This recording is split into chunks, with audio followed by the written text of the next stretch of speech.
Support the channel this Christmas. Click the link in the description. This podcast is brought to you in association with Tahitian Treez.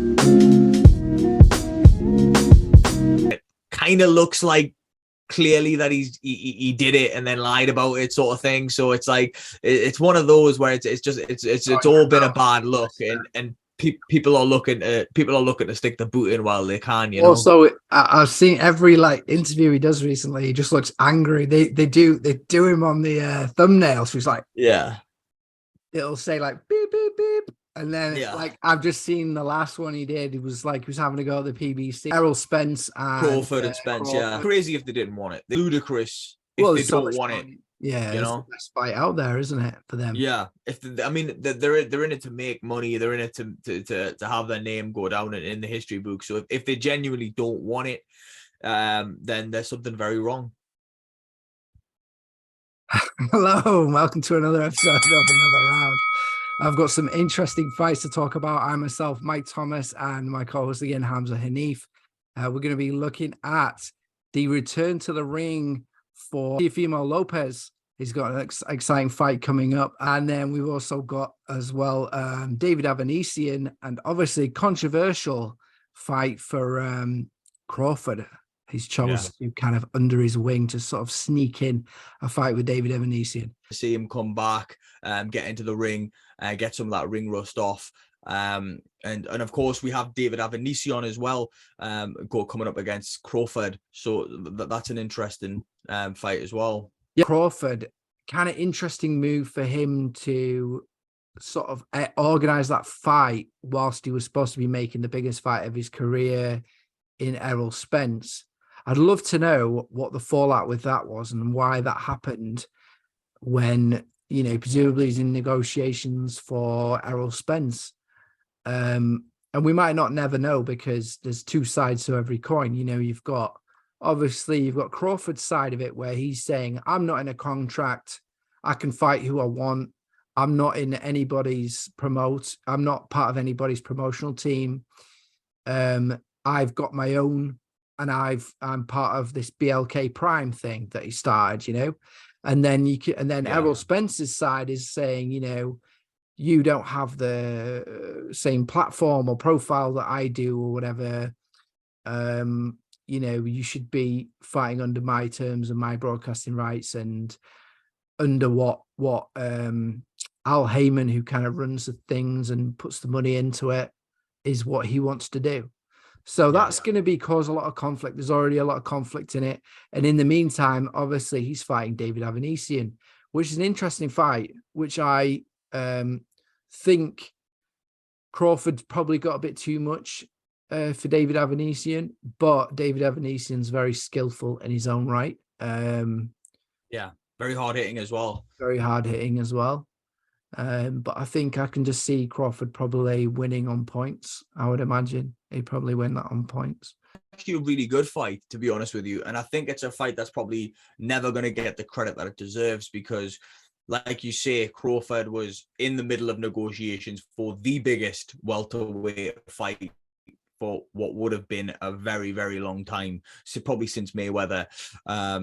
So it was one of those. It would have been a unification. It would have been pound for pound versus pound for pound. So despite Avanesyan being a world-class fighter and definitely not being an easy touch, I don't think Crawford's going to get the credit for fighting him because of the timing of the fight itself. I think people feel like they've been sold a lie or sold short a little bit.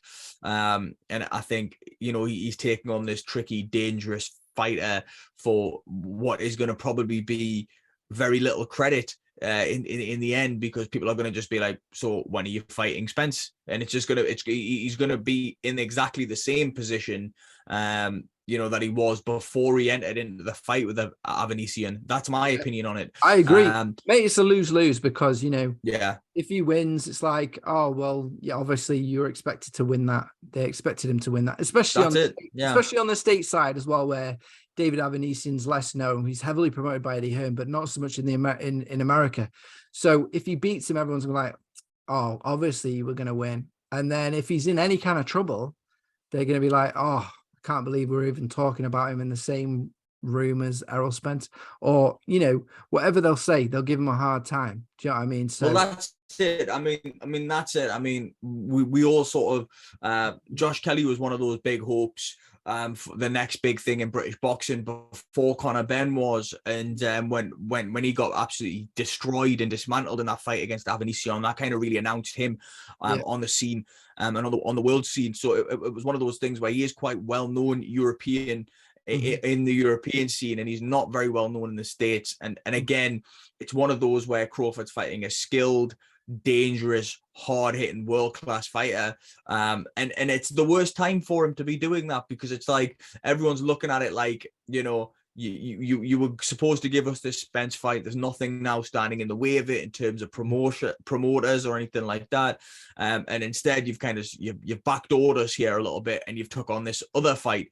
And I've seen comments that are saying like, who is this Avanesyan? Like another bum for Crawford, which I absolutely do not agree with. I think no, not at all. I think in terms of his last fight, I think Avanesyan is very much a live opponent in there, but he's never going to get that respect for it. So it's an interesting, and it's a bit of a strange move. It's also a thing as well that, Crawford's gone and signed his own contract. I mean, his own, he's not involved with any promoter, so he can promote himself. And I kind of got to give him credit, because his idea is, it'll be easier to make fights, but actually it's kind of the opposite. It's made it harder, because he's not part of a promotional team, and he doesn't know how to promote fights like Eddie Hearn or Bob Arum. I know he fell out with Bob Arum, because Bob Arum said, you're not enough of a name for me to promote you, and you're asking for too much money, and you want more money than I can make on your fights. And that's why they kind of fell out. I think it's an interesting approach, because I think it can be fantastic if you have that name. Canelo did the same thing, right? He became a free agent, but he's Canelo. He can fight on Showtime. He's wanted by Showtime. He's wanted by, DAZN. He's wanted by not only the broadcasters, but the different various promotional houses and stuff as well. So it's like, I think it can be a very sort of, a very lucrative thing for a fighter to do. But I think you have to be a certain caliber of, not fighter, but a certain caliber of, the package. Profile. You have to have the entertainment side of it down. You have to have the audience side of it down. And then you also have to have the skills of it down. And from what I can see, Crawford only really has one of those things locked down, which is the most important thing really, which is the skill set inside the ring. But the problem where I think Crawford might struggle is he hasn't got that profile where, DAZN aren't knocking on his door. There's Top Rank have just let him go. Top Rank, if Top Rank had their closing Canelo, let me tell you something, they're not letting go. They're not letting go. So it's one of those things where it's an interesting move for him to make, and it obviously shows that he believes in himself, and I guess only time will tell if it was the right thing to do. Yeah. And then just quickly, I just want to quickly change it, and we'll talk about Teofimo Lopez's return to the ring as well. But just quickly as well, on that same night, December the 10th, is also Josh Warrington's return to the ring in Leeds at the First Direct Arena. Now he's fighting Luis Alberto Lopez, and you can never really write off the Mexicans in any weight division. They always come to fight. And he is, interestingly, just behind Mauricio Lara, and you saw what trouble Josh Warrington had with Mauricio Lara as well. Yeah. So, I mean, don't get me wrong, I think Josh Warrington's going to win, and he's going to win good, but he does tend to struggle sometimes with the Mexican fighters, because just the fact that he fights the same kind of way. He kind of comes forward and he's relentless. And the Mexicans kind of used to that Mexican style. So they're kind of used to it already. And they kind of expect him to come and fight that way that he does. Yeah. So I think it'll be a return, a victory for Josh Warrington at his home crowd against Luis Alberto. But again, you can never be sure again, because And Mexican fighters, you know, they're just rugged. They hang in there. They don't give up easily. Try their best. So yeah, that'll be on the same night. So we'll be able to watch that before that.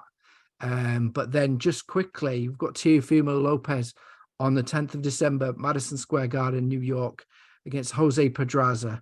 Teofimo Lopez, obviously, he's on the comeback of his awful fight where he was overconfident and kept coming forward against Kambosos, and he got embarrassed. He got knocked out.